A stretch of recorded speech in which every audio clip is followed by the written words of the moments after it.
Hello, I'm Sue Rice, the Ark Animal Rescues Manager. We are at Doddenhook Road, North Somercotes, which is right near the bombing range, which is behind us.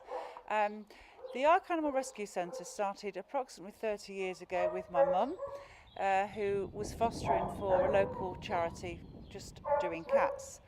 She originally started off with 6 pens in a caravan and has proceeded to come on to as it is today.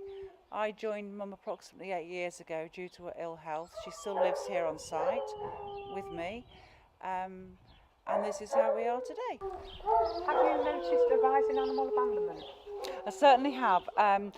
Since I've been here 8 years, I've probably noticed in the last 3 or 4 years it's doubled in people, not as much abandonment, but people who are genuinely needing their animals to come into us.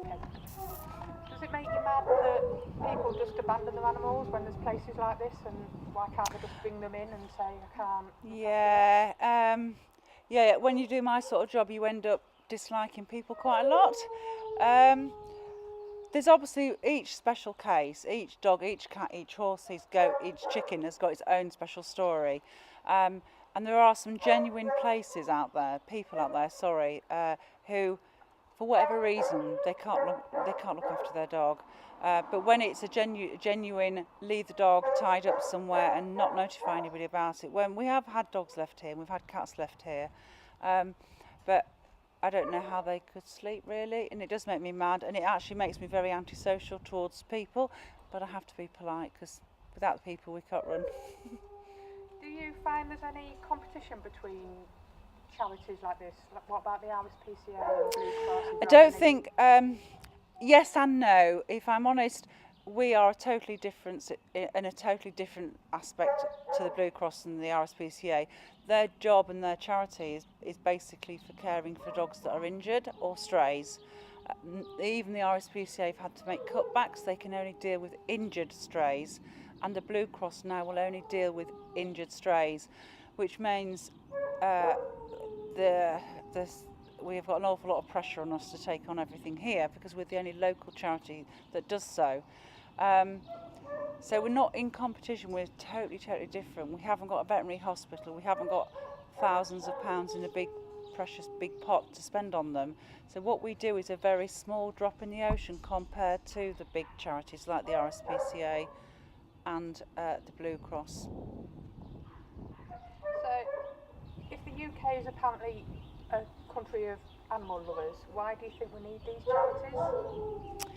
The UK is full of animal lovers because obviously we rehome over 500 a year, but there's also pets are thought of differently with different people, I think, and somebody could just say we could rehome a dog because it isn't working out, they wouldn't work it through, but they'll go and get another one. They're a very almost like buying a new clothes for winter, so that there's not a lot of thought. Hence we do, when we rehome an animal, we do a home check and we go through and ask these questions, and we do occasionally get a dog returned to us,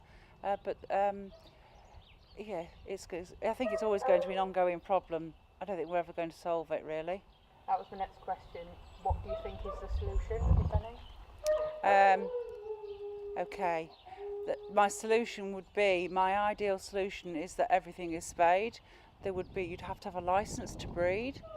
The new breeds that we're finding nowadays, the new little crossbreeds that are coming in, the very upmarket, for example, pug cross Shih Tzu or whatever, or Jack Russell cross pug, people are spending lots of money on them, and then they're realising that they're not coping with them, the novelty wears off, and then we've actually been having them here to rehome.